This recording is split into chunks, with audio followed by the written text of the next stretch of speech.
Hello guys, the learning page চ্যানেলে তোমাদের সবাইকে জানাই স্বাগত।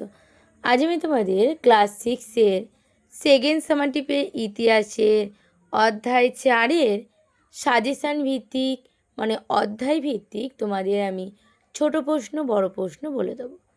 1-এর দাগের প্রশ্ন কি? সংহিতা বলতে কী বোঝো? 2-এর দাগে সভা ও সমিতি কি? 3-এর দাগে পরবর্তী বৈদিক যুগে বসতি কোন অঞ্চলকে কেন্দ্র করে গড়ে উঠেছে? 4-এর দাগে বিদ শব্দের অর্থ কী? 5-এর দাগে আদিম বৈদিক যুগে মানুষের বাসস্থান কোথায় ছিল? 6 ভারত গোষ্ঠীর রাজা কে ছিলেন?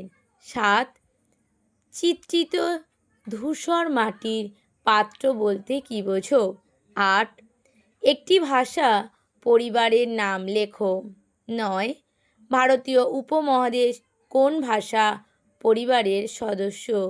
10 ঋগ্বেদের যার দেবতা তারা কেমন এবং জেন্ট আবেস্তা যাদের যাদের তারাও কেমন ছিল?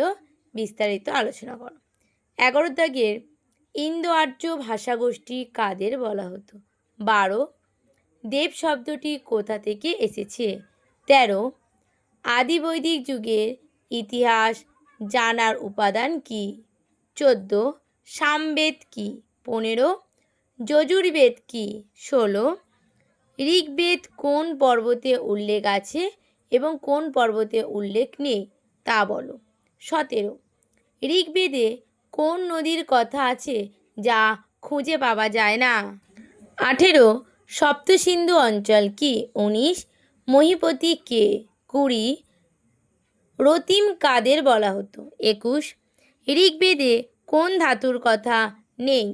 22 বলি কি? 23 বৈদিক যুগের কয়েকটি মুদ্রার নাম লেখো। 24 বৈদিক সমাজ পিতৃতান্ত্রিক না মাতৃতান্ত্রিক তা উল্লেখ করো। 25 বৈদিক সমাজে জনপ্রিয় খেলার নাম কি? 26 শ্রুতি কি? 27 স্নাতক শব্দটি কোথা থেকে এসেছে? 28 ভিলদের রাজা কে?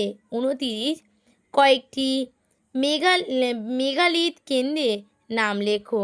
30 বৈদিক যুগের কি মূর্তি পূজা প্রচলিত ছিল? 31 মহর্ষি আয়দের ধর্মের 3জন বিখ্যাত ছাত্রের নাম লেখো। ওগুলো তোমাদের 1 নাম্বার ছিল। এবার তোমাদের দেখো টিকা কয়েকটি বলেছি। চতুরাশ্রম বর্ণাশ্রম বৈদিক সাহিত্যে সভা ও সমিতি। 2 হচ্ছে বেদের কয়টি অংশ কি কি পুরো বিস্তারিত আলোচনা করবে। 3 বৈদিক যুগের শিক্ষা ব্যবস্থা কেমন ছিল তা আলোচনা করবে। 4-এর দাগে মেগালিথ কি? এগুলো কিন্তু সবই টিকা 2.5 বা তোমাদের 2 হিসেবে কিন্তু দেবে, খুব ভালো করে করবে। পরের দিন আমি তোমাদের পরের অধ্যায় নিয়ে চলে আসবো। যদি তোমাদের ভিডিওটা ভালো লেগে থাকে একটা সাবস্ক্রাইব লাইক আর কমেন্ট করে জানাবে কেমন হয়েছে, আর বন্ধুদের মধ্যে অনেক অনেক শেয়ার করবে।